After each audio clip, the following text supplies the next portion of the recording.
Welcome to the Film Florida podcast. I'm John Lux, and I'm the Executive Director of Film Florida. Thanks for downloading this episode of the podcast. Today, our guest is film producer Paul Maslansky. Paul's career has spanned more than 50 years, and while his credits are numerous, Paul's most known for being a producer and eventually executive producer on the Police Academy franchise. We talk about his start in the industry, the winding road of his career, what the last 35 plus years have been like being involved in one of the most iconic franchises in comedic film history, and more. Before we talk to Paul, though, please remember to subscribe, rate, and review the Film Florida podcast. If you're not already a member, please consider joining Film Florida at filmflorida.org. Finally, we have a Film Florida merchandise page. Check it out at teespring.com/stores/Film Florida to purchase Film Florida t-shirts, sweatshirts, coffee mugs, and now protective masks as well. Here's my conversation with producing legend Paul Maslansky. Welcome to the Film Florida podcast, Paul.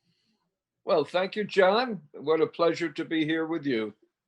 Thank you so much. And so I want to first start with your origin story. For those that don't know your name, help our audience get to know you a little bit.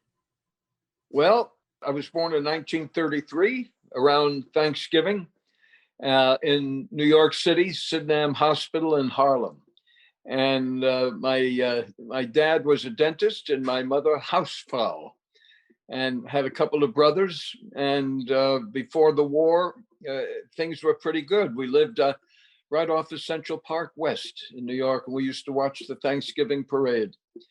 And then the war came. My dad went in 1940, and he didn't come back until 46. So we didn't see very much of him for a bunch of years. I went to Forest Hills High School in Queens, and had two brothers, both passed, unfortunately.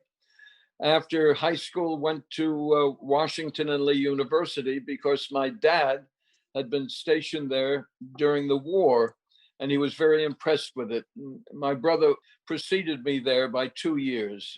He was a junior when I arrived as a freshman in Lexington, Virginia. A really different world for me, coming from Queens, New York to Lexington, Virginia in 1950, that was.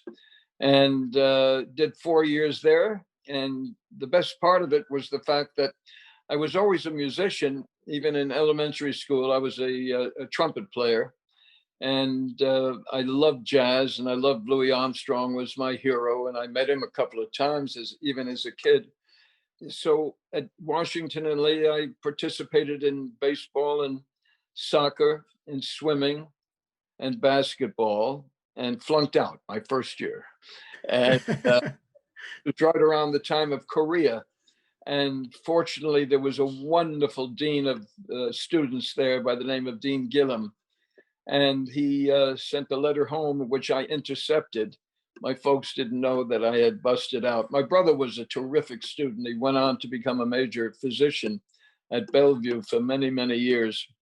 In any event, so he said, take a couple of courses during the summer at Columbia and or some other school, and making up for it. And anyway, I finished my 4 years there, and then did a couple of months playing in a band in New Jersey, and playing jazz, Dixieland, which I still play today. And then went into the service for 2 years. And in a fortunate way, I didn't serve overseas. One of my buddies did. And so I wound up at Fort Benning, running the drum and bugle corps at Fort Benning. And I did my 2 years, came out and went up to Kansas City, where my mother and stepfather had moved.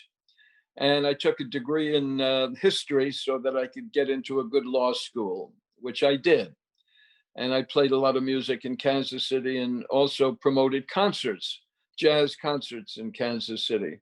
And it was a wonderful, wonderful couple of years there. I drove a cab there. I met Harry Truman a couple of times, and dine out on those stories. Then after I met some folks after I went to law school for a year at NYU, I got into a really good law school. but it wasn't for me. It really wasn't. I was playing gigs around New York as a trumpet player, and Dixieland bands and things like that. And I was getting a little too old for going to school. And I had met some people in Kansas. I went back to Kansas City for a year, worked for a radio station there, had a wonderful girlfriend, and met some people who were Kansas City Star reporters. And we used to go out to Lake Lotawana and have wonderful weekends there. And one weekend, alcohol-fused weekend, we all decided that at a certain point in November, we would go to Europe to spend 2 weeks there. So there were 6 of us, and it wound up only myself. And they all found a way to bail out. And I took the Holland American New Amsterdam, wound up in Paris. I had my horn, and I stayed in Paris playing with some really good bands in Paris. But there in Paris, I met my next door neighbor in a very Fleabag hotel right off of Saint-Germain. I met a guy by the name of Benny Corson. And Benny Corson was working at the Cinematheque, the museum at that time. And he was also studying to be a documentary maker. And he came from Denmark, from Copenhagen. And Benny and I became pals. And he had to his thesis for film school to make a documentary, but he was very intrigued with my friends and the group of friends that we had in Paris, and so some of them were Fulbright scholars. And so I said, Benny said, Paul, let's make a movie together. And I said, what can I do? I've never been in the movie business. I don't know how to make a movie. He said, well, you'll produce it. And I like you have interesting, fascinating friends. And we'll make a picture about your friends on a daily basis, going to school and enjoying Paris and its Fulbright and exchange of ideas and culture, etc. Went to the Fulbright people. They said, good idea. They'd pay us $1,500 if, and that was the first if they liked the movie.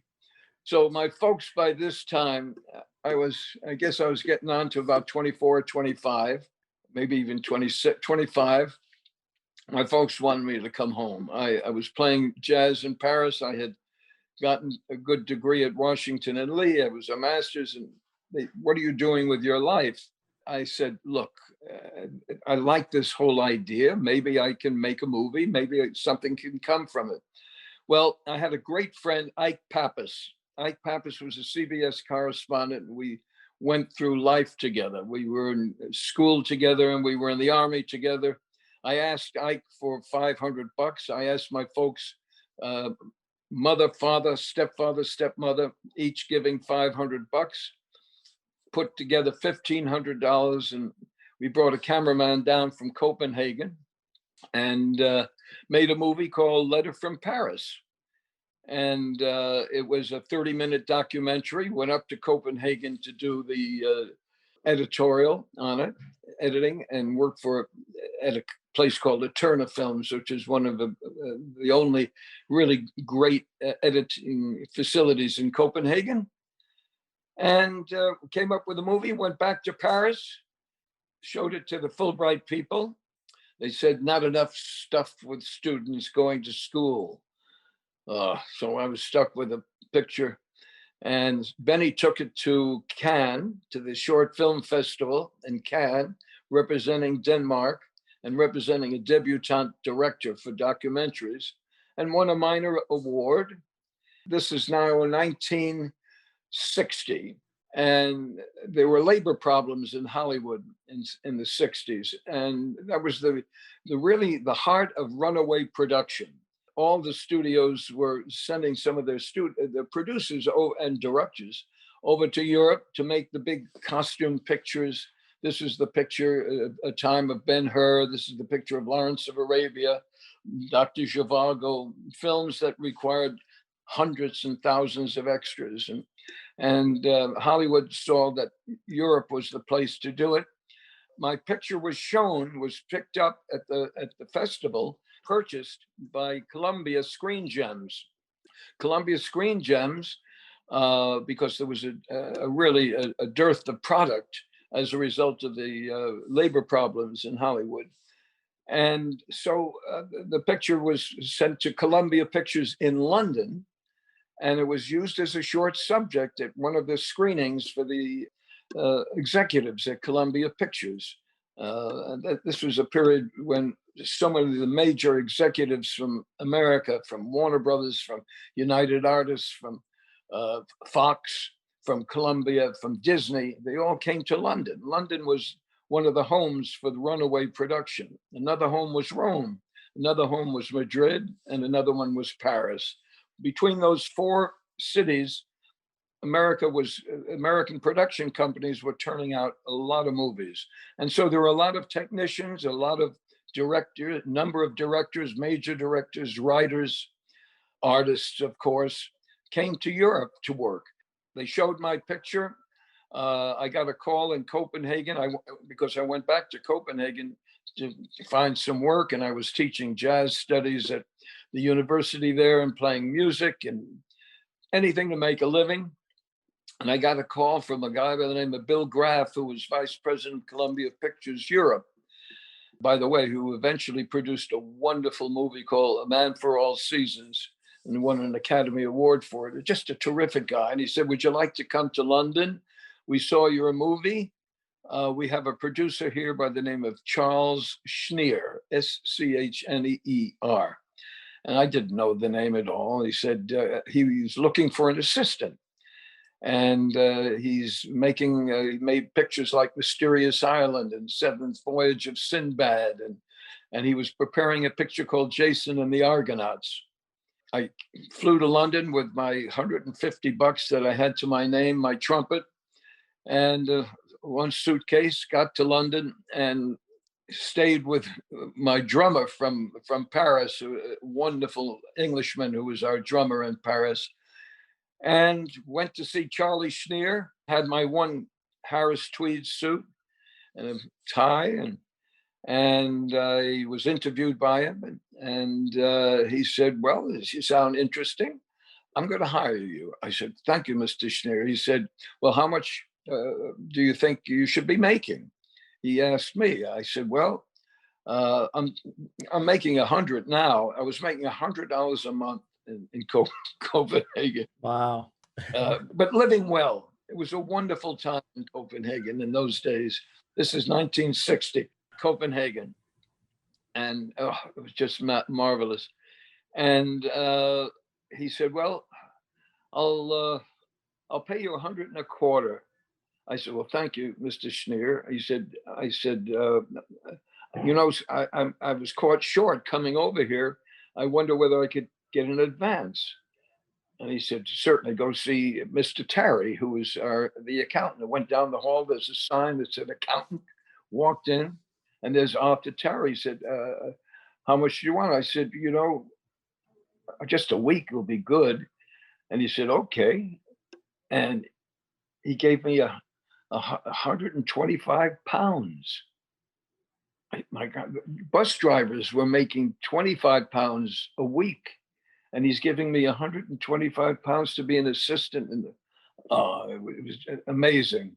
I was making, it was about $500 a month I was making in that time.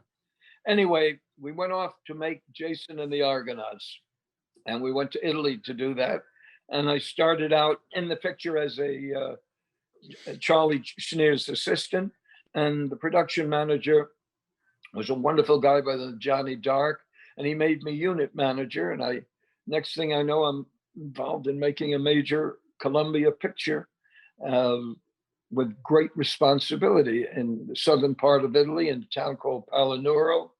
And then went to Studio De Laurentiis Studios in Rome. And now I'm in the movie business. And that's where I met my first ex-wife, who recently passed. And she was a wonderful woman, Ninky. And from there, I went back to London. And next thing you know, I'm in the movie business. And I worked for Columbia on another picture called The Running Man with Lawrence Harvey and Lee Remick and Alan Bates. and with Carol Reed. So Carol Reed directed it. And at that point, I proposed to my future ex-wife. And from there, Columbia Pictures gave us a picture together called The Longships in Yugoslavia. And it was the first East-West co-production because Yugoslavia at that time was a communist country. Tito was the president. And so I went to Belgrade with Nenki and to set up the movie. And my job was to set up the pre-production of it. And the picture was with Sidney Poitier and Richard Widmark and a wonderful cast of English great actors. And I was really involved in the making of a major Hollywood movie, horses and boats and so many things going on, and major stars too, that I was deeply involved in. And in that picture, they had as a second unit director, a guy by the name of Cliff Lyons, who was John Ford's second unit director on many pictures and a great stuntman. And he was the stunt coordinator on the picture and second unit director. And he took me under his wing, taught me a lot about second unit directing with masses of horses, Vikings rowing out in battles at sea. And he made me assistant director, first assistant director on this tremendous action unit, which really I learned a tremendous amount. Went back to Rome after the finishing production in Yugoslavia. We shot all over Yugoslavia, in Montenegro and Budva and Ulcinj, and wonderful, wonderful locations. And went back to London and to do the tank work of a fight between Moorish vessels and Viking vessels in the largest water tank in Europe, which was at Cinecittà. Okay. And I brought a group of technicians from England, special effects technicians, because it was miniature work and it was very special. And we had smoke.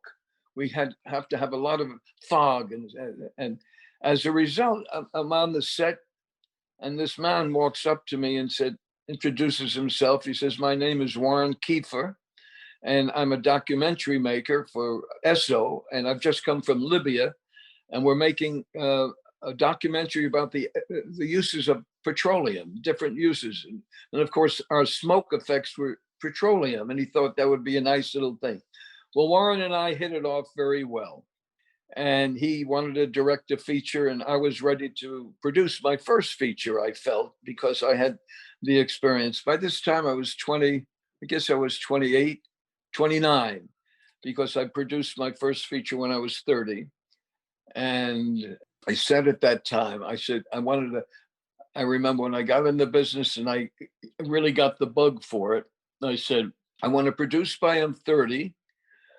I want to direct by the time I'm 40. I want to have a hit by the time I'm 50. And I want an Academy Award by the time I'm 60. Well, I never got the Academy Award, but I did. I satisfied all the others along the way. In any event, Warren Kiefer and I made a picture. He wrote it. And it was a horror picture called Castle of the Living Dead, starring Christopher Lee and Donald Sutherland. This was Donald Sutherland's first movie. And how Donald came about, you can connect the name Kiefer, by the way, now you can see, was we were looking for an English-speaking little person, a dwarf. And we couldn't find an English-speaking dwarf in Rome that was satisfactory. So we went to London to the Billy Smart Circus, and we interviewed a number there, and it just didn't work out. And the night before we're leaving to go back to Rome, empty-handed, we went to the Royal Court Theatre to see a production of Spoon River Anthology that Lindsay Anderson was directing. And there on the stage was this extraordinary actor who came out first in one role and came out in another role. He had 3 roles in this wonderful play. And it was Donald Sutherland. We went backstage. Donald, we're doing a horror picture in Rome. We would like you to be in it. Are you ready for it? He's absolutely. We paid him $50 a week. He slept on Warren's couch, and there he met his first wife, and they had a child, and they called him Kiefer. And that was that. From Castle of the Living Dead, I remained in Rome, and I made a number of horror pictures. I was kind of like a bargain basement Roger Corman.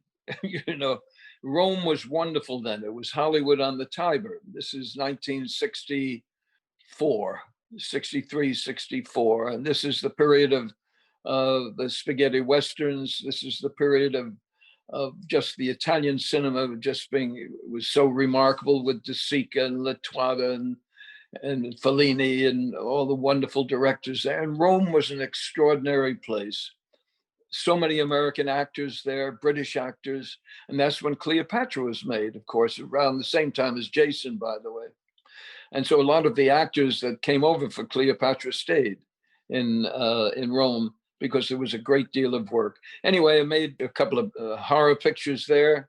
Then went off to London, made a bunch of pictures there, and that's my life. I've been working in the film business, but that's how I got in it. Just like that. So, Paul, I wanted to, in that same genre, I'll fast forward a few years, I wanted to talk about one of your films because it's actually one of my favorite of all time, in Scavenger Hunt. I'm not sure how many of our listeners have seen the film, but I highly encourage everyone to find it and watch it. It's a great comedy. And I saw it when I was young and loved it. And to this day, it's one of my favorite movies. Tell the audience a little bit about the film. That amazes me. It really amazes me. Really, it was such a, when I think of it, the picture did modestly well, and Fox picked it up. There was a wonderful investor by the name of Mel Simon. Mel Simon also made a number of other pictures. He was a man who had these great malls all over the country. He was just a terrific guy and wanted to go into the film business. And someone came to him with this script, a producer. And well, he had not produced many things, but for whatever reason, Mel said, yes, he wants to do it. The producer had no experience in actually executing a film quite as complex as this, because it was a rather complex film, so many different major artists in it, and they're all going in different directions. We had a lot of locations, etc. And it was a fine budget. And we made it down in Oceanside near San Diego. And God, when I think of the wonderful actors on that picture, that's the first time I met Robert Morley, for example. And when you think of all those, I haven't thought of that picture in so long, but it was a joy to make. It really was. It was one of those pictures where Cloris Leachman would come on the set every day, and if anyone was smoking, she'd go over to them, slap the cigarette out of their mouth, and I was a smoker in those days, and so many of us were, but she would always come up to me and look at me and say, take that cigarette and throw it down. And I had done a picture before with Arnold Schwarzenegger. I did a picture called The Villain with Arnold, and I became very good friends with Arnold. That was his second or third movie. And we shot that down in Tucson. And Arnold and I became real buddies to this day. I got him to play one day in that picture, if you recall. And he was so generous with his time. A remarkable guy, one of the smartest men I've ever met in the industry, really knows. And later on, when he became governor, my son Sam was one of his interns up in Sacramento, which I always thanked him for.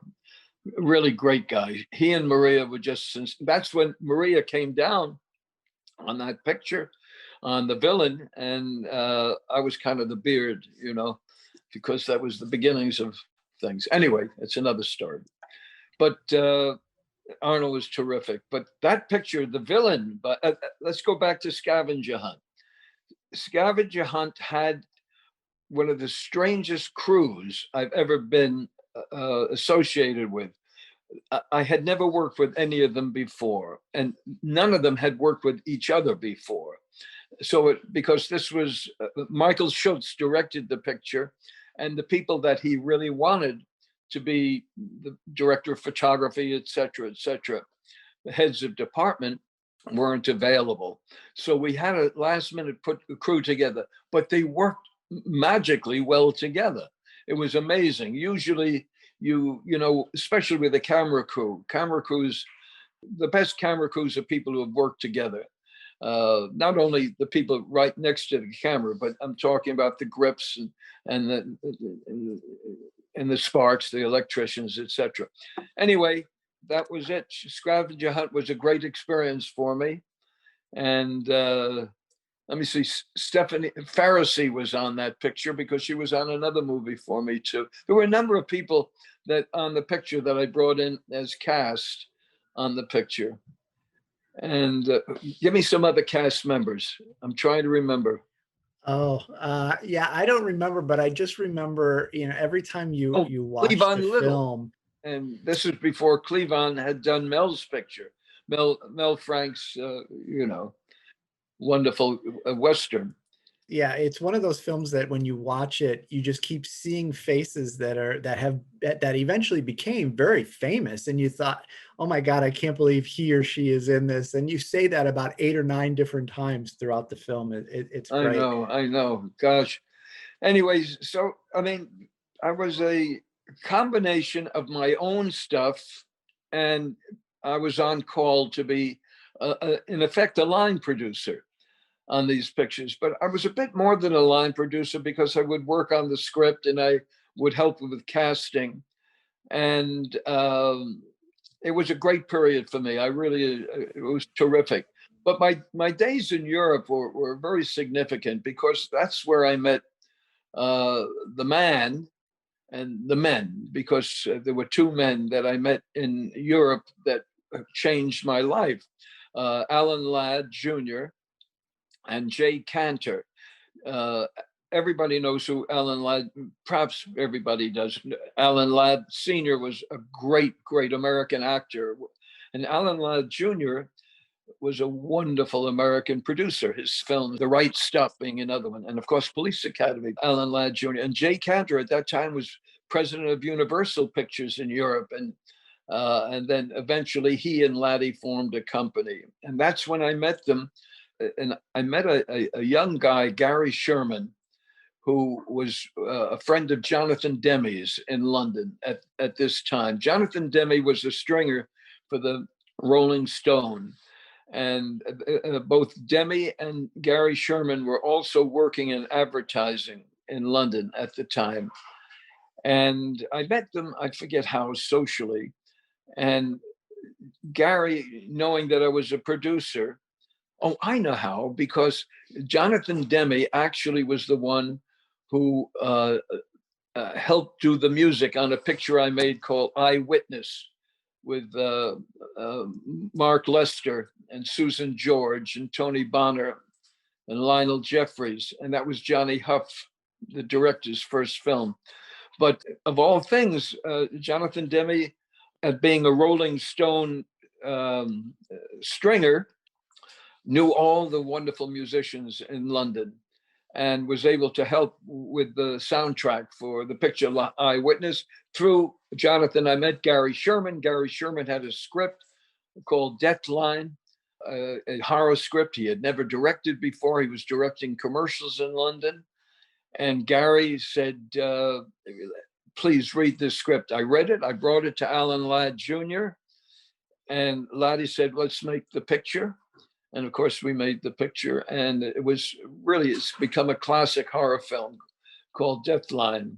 And we had Alan Ladd, David Ladd, Alan Ladd's brother, as one of the leads, and had Christopher Lee in it, naturally, because I've done so many pictures with Christopher over the years. Right. Great man, a great actor, had so many different sides to him as an actor, and as a person, he was remarkable. Close friend. So, Paul, I want to move into in our timeline here. I want to look into the early 80s. And, obviously, as you've been talking, you're making a great career for yourself, a career any of us would be thrilled in. But then things changed and things started to come together with this new film called Police Academy.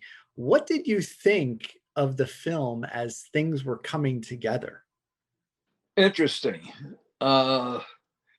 Here's the story of Police Academy. Alan Ladd and Jay asked me to go up to San Francisco when they were preparing a picture called The Right Stuff about NASA, about eventually NASA. And the two producers of that picture, Bob Chardoff and Irwin Winkler, had a number of other pictures that were shooting at the time. They had put that picture together, Phil Kaufman to direct. And I went up to help make sure that the picture came in on budget. And because that's one of my skills that I developed over the years. I was able to see where pictures are going in terms of overage, and also to be able to help take physical control of a picture. Once you get the green light, it's basically in the director's hands, but all the preamble is terribly important. And in this case, it was. So I went up to San Francisco to help on the picture. And while we were shooting a very famous scene in Wall Street, where they're taking their bows after the astronauts are going in Wall Street, and there's confetti coming down. We shot it in Market Street in San Francisco. Early on a Sunday morning, we had total control. We had 6 hours to shoot it. We asked for off-duty policemen to be dressed in period costume to hold back the crowds, to look very legitimate, like you're supposed to do. And the buses turned up, and out tumbled some policemen but they were interesting looking, put it that way. And I turned to the cadre officer and I said, because there were men, women, there were every race. And of course, we were shooting a period picture in which all the policemen had to be white, Anglo-Saxon, generally Irish or Italian cops in New York. And I turned to I said, who are these police? And he said, well, the regular police are working at the off-duty police are working at the stadium today, the baseball stadium. So we sent you Police Academy cadets. And I said, are these your future finest? And he said, well, we have to take virtually anybody into the academy at this point. We have a fair employment hiring situation. Then he looked around and winked at me. He said, we can flunk them out in 3 weeks. And that night, I said to myself, boy, they were funny. I said, well, I want to make a comedy. And I wrote a 2-page story, and I called it Police Academy. The Ladd Company was at Warner Brothers at this time. They had moved. Laddie, of course, became president of Fox, and Laddie was the one who gave the green light to Star Wars. And I was making a bunch of pictures at Fox under Laddie. I made Damnation Alley there. I made Race with the Devil there. I made The Blue Bird there, the first East-West co-production with the Soviets. George Cukor directed. Because I had spent a lot of time in the Soviet Union. I had done a picture called The Red Tent with Sean Connery in 1968. Anyway, that's another part of my life, but which was great. And we spent a year in the Soviet Union then, 1968, 69. Sean Connery, Peter Finch, Claudia Cardinale, Hardy Kruger.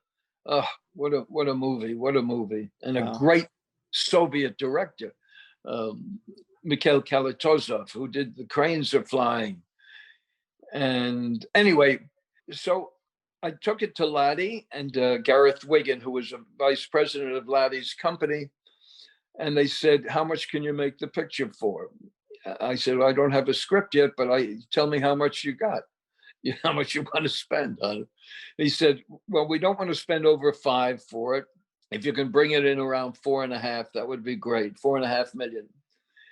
And I said, you got it. And at that time, my second wife, Sally, who is now living in Chapel Hill with my son Samuel and his wife Maria and daughter Gigi. And in the event, she suggested Pat Proft and Neil Israel as writers. They had just done something at Fox about police. It was called Police Squad. It was a series that had maybe 10 episodes, and it was given the elbow, was finished. And so they wrote a script. Israel Proft wrote a script based on my story, and we worked together. And the script came in after 6 weeks. Lottie and I looked at it. It was not what we wanted. It just didn't quite work. Magically, that script found its way on the desk of an APA agent. That was one of the big agencies in town. And a director by the name of a producer and writer by the name of Hugh Wilson, who had created a series called WKRP Cincinnati. Sure. Happened to see the script. And he said, boy, that's a police academy. Interesting. What is it? And the agent says, it's a comedy. He said, let me read it. I didn't know that he was reading it. I got a call on a Monday morning after Lottie had told me that previous Friday that the script, we're going to go into what's called turnaround. We're not going to make the movie. You can take it yourself and go somewhere else and try to set it up, but we're not going to make the movie. They didn't really think the script was there. Hugh Wilson called me. I didn't know who he was. He called me on a Sunday night and said, look, I just finished reading a script, which there's some really good stuff in it. And I love the idea. And it's not bad. He said, but give me a weekend. Give me a couple of days. And I'd like to give you I said, God bless you, do it. And he came in with the script, which we shot. The rewrite was wonderful. And that was the beginning of it. And we shot the picture in Canada. Right. We made it $4.2 million, I think. Originally, we were looking for Tom Hanks, or there were a number of other actors. And I had a little video camera that I had a stuntman friend of mine, Wink Roberts. When we interviewed the actors and actresses, he would have this little camera. And we went to Hugh Wilson's home where he had a little swimming pool. And on call was a fellow by the name of Steve Guttenberg, who I had seen in a couple of movies. And he came in a full police uniform. Where he got it, I don't know, but he got it. And he just knocked us out. He was terrific. And at that time, we had already cast a couple of other characters, but it was Steve that was very important for that first one, second one, third, and the fourth one.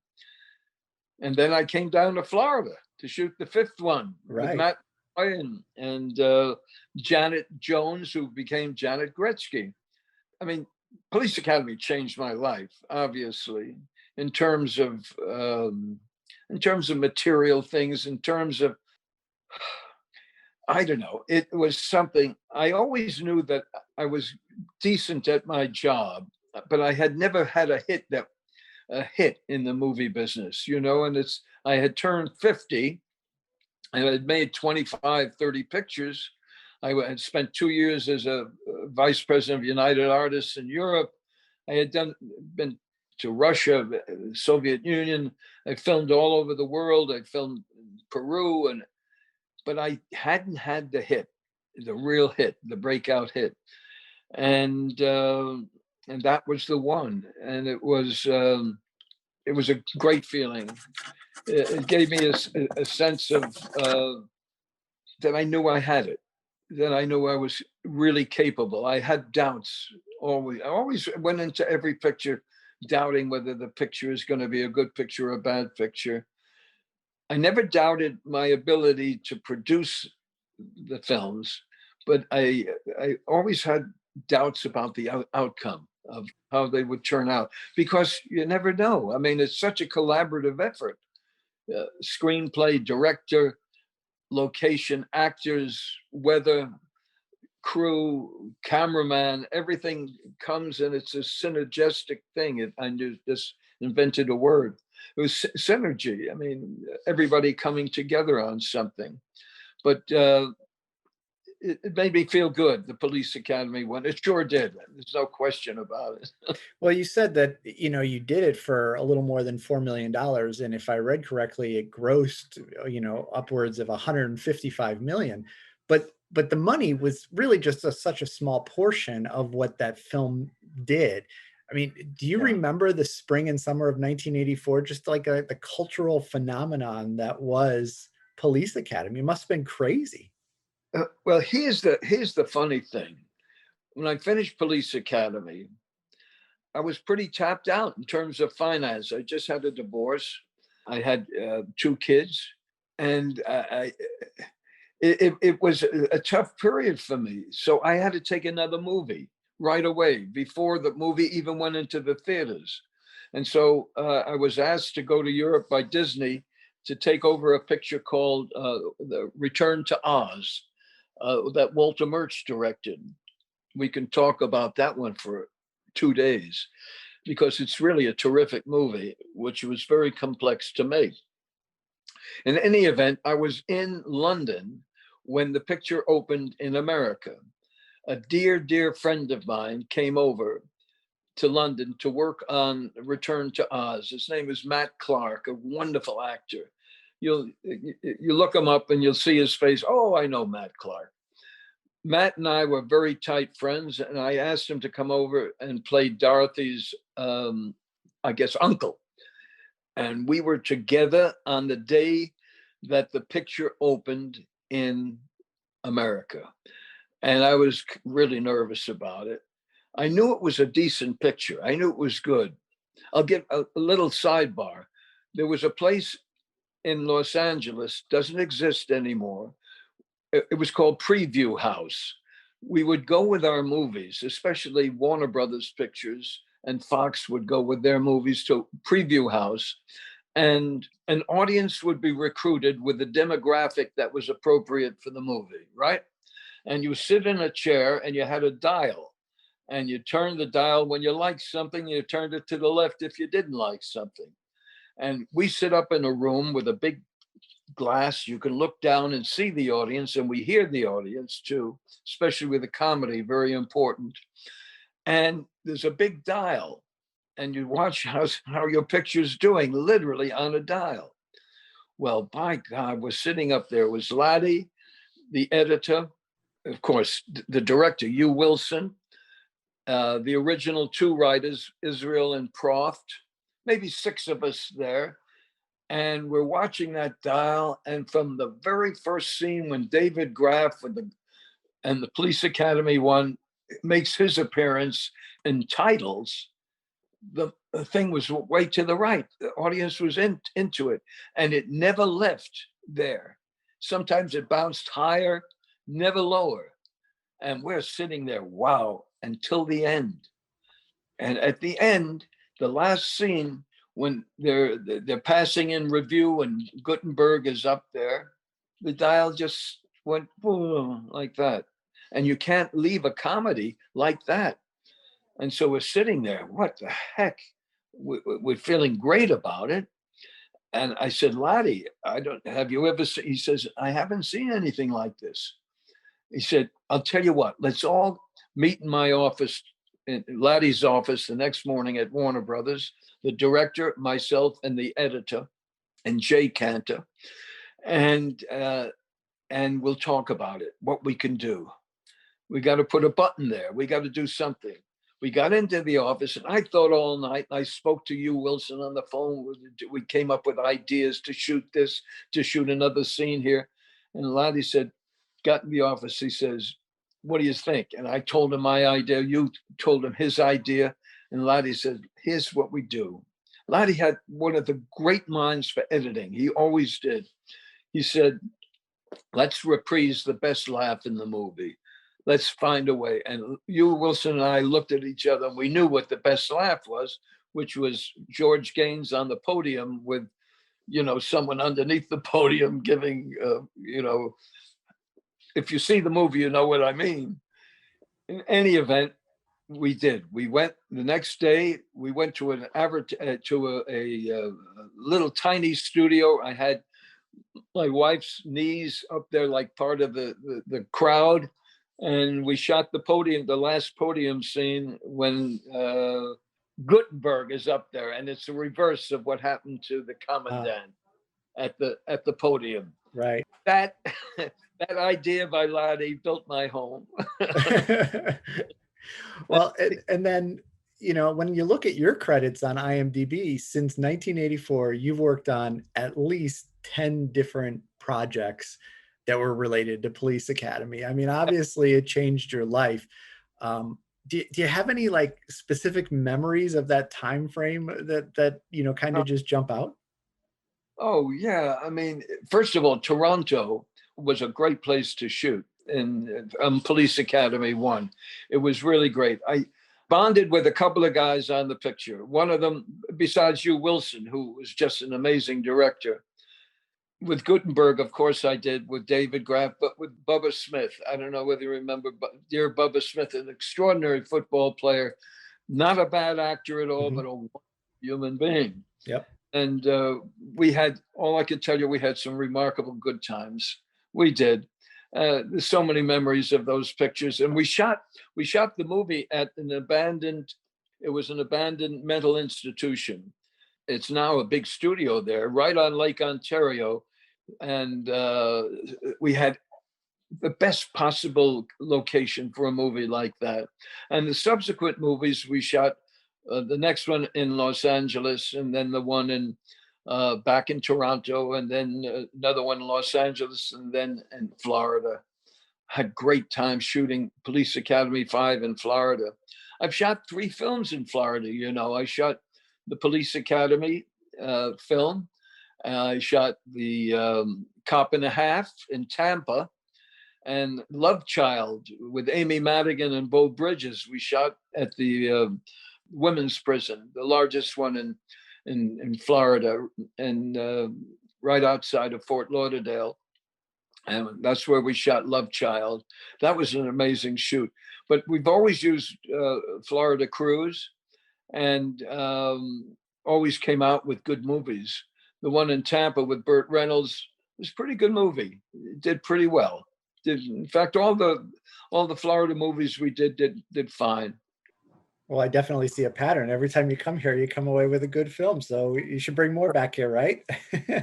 One of the great things about Police Academy 5 was Janet Jones and Matt McCoy, who took Gutenberg's place, Steve Gutenberg's place. Matt McCoy played the similar role. But meeting Janet Jones, who at that time was just beginning to go with Wayne Gretzky. And of course, we became really good friends to this day. And the great one became a great part of our lives. And just a remarkable man. And Janet, a terrific actress, by the way, no question about it. But now, of course, her daughter is married to one of the greatest golfers in the history of the game. And they're doing great. Wonderful people. So Paul, last question here. I mean, I know you're still working and doing some great projects. What should our audience be looking for in 2021 and beyond that you're involved with? Okay.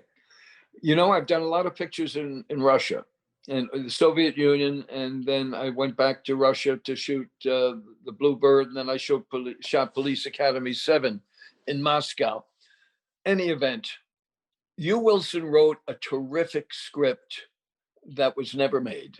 And it was called The First Force. It's Police Academy in the 15th century. And just that alone is a group of warriors and not so warriors are brought into a principality where the king is being invaded.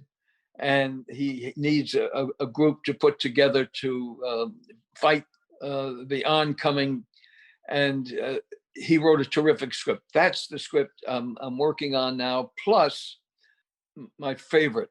This is the one I really, really want to do more than anything else. It's called Coming Through Slaughter. It's based on a Michael Ondaatje novel, which at one time I had optioned. And I am now trying to put together the finance as well as the right artist and right director to please Michael Ondaatje, who is a remarkable writer. And to make this picture, it's about the first king of jazz, and Buddy Bolden, who legitimately is considered by many as the first king of jazz. He was a trumpet player and his inspiration for a 10-year-old Louis Armstrong. And it's based in New Orleans, and it's based on a book called Coming Through Slaughter by Michael Ondaatje. And I'm trying to put that one together, plus a Police Academy 8, because I think it's necessary now. And I'll tell you why. We have a problem in this country now of how the public thinks about the police, how they fear the police, and how police are being recruited and how police are being trained to interact with the public. And I'd like to make the last, if it is, Police Academy, in which we show how to recruit and how you can make mistakes in recruiting and how you can train to non-lethally interact with the public and to bring a feeling that I had as a kid about the neighborhood policeman. I mean, as a kid in Queens, we knew who the cop was. It was Johnny the cop. We knew who the postman was too, of course, who happened to be Johnny the postman. But Johnny the policeman, we knew we could go to him with an issue or something. We want to try to, in a comedic sense, like MASH did with the war in Korea. I'd love to be able to attack a major subject in a comedic fashion with our Police Academy, which, let's face it, the franchise has a worldwide, everybody in the world knows. When last year, my girlfriend and myself went to France and with another couple, and while we were in a small town in France, there was a poster for Police Academy in this restaurant. And so my friend went to the patron of the restaurant and said, this is the man who created Police Academy. Well, and the next thing you know, there were people with autographs. It's known. It's known. And when you hear Police Academy, you smile about it. And that's how I want to leave. When I leave, I'm 87 now, but I feel that I still have a couple of more movies in me. And one of them should be the Police Academy. The other one is the jazz one. There you are. Well, Paul, this has been a tremendous honor to have you on our podcast. I really appreciate you visiting with us and sharing such great stories. And thank you for all you've done for the industry. And thank you for bringing projects to Florida. And we really appreciate you being on the Film Florida podcast. I really appreciate the opportunity. Can I say one last thing about someone who recently passed away? Absolutely. Yeah, I did 2 movies with Sean Connery. One in the Soviet Union and the other one in Russia. Of course, one was The Red Tent that I mentioned at the beginning. And he played Amundsen, the Norwegian explorer, in that picture. If anyone can see that movie, it's a heck of a movie. I didn't produce it. I was head of production for it. But the other one was The Russia House, and he was magnificent in The Russia House. And Sean was such a decent man and such a remarkable actor.